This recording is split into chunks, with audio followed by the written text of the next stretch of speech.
Здравейте, скъпи зрители, и добре дошли в пътят на вярата.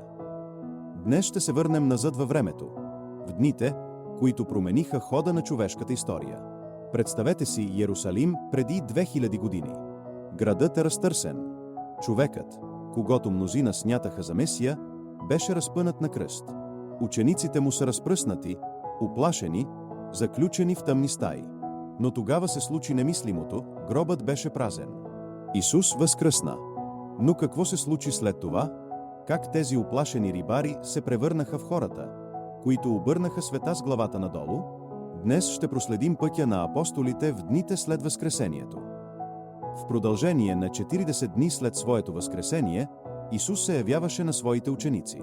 Той не просто им се показваше, Той ги подготвяше.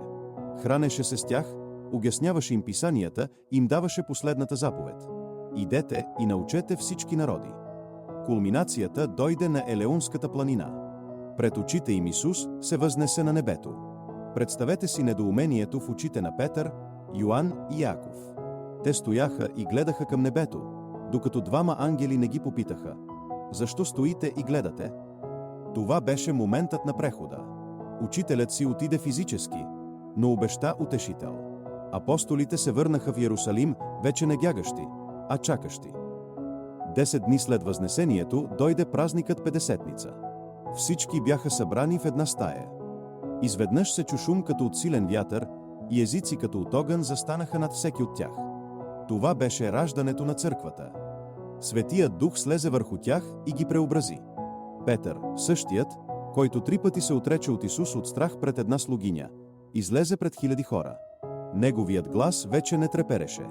Той проповядваше с такава мощ, че сърцата на хората бяха пронизани. В онзи ден се кръстиха 3000 души. Вярата вече не беше тайна, тя стана движение. Животът на апостолите стана низ от чудеса. Петър и Йоан изцелиха куция пред портата на храма, казвайки: сребро и злато аз нямам, но каквото имам, това ти давам. В името на Исус Христос Назарянина, стани и ходи. Но силата им привлече и врагове. Властите ги хвърляха в затвори, бичуваха ги и им забраняваха да говорят. Но отговорът на апостолите беше винаги един и същ: трябва да се поколяваме на Бога повече, отколкото на човеците. Те откриха, че страданието за Христа не е позор, а чест. Кръвта на първите мъченици, като Стефан, стана семето, от което вярата избуя още по-силно. Апостолите не спряха в Йерусалим. Те тръгнаха по прашните пътища на Римската империя. Павел стигна до Гърция и Рим, Тома стигна до Индия, други отидоха в Египет и Етиопия. Те не носеха оръжия, а само думи на любов и вечен живот. Повечето от тях завършиха живота си като мъченици, но тяхната саможертва доказа едно: те не умряха за лъжа. Те умряха за нещо, което бяха видели с очите си и пипнали с ръцете си. Възкръсналият Христос беше реалност, по-голяма от смъртта. Пътят на апостолите и нашият път днес.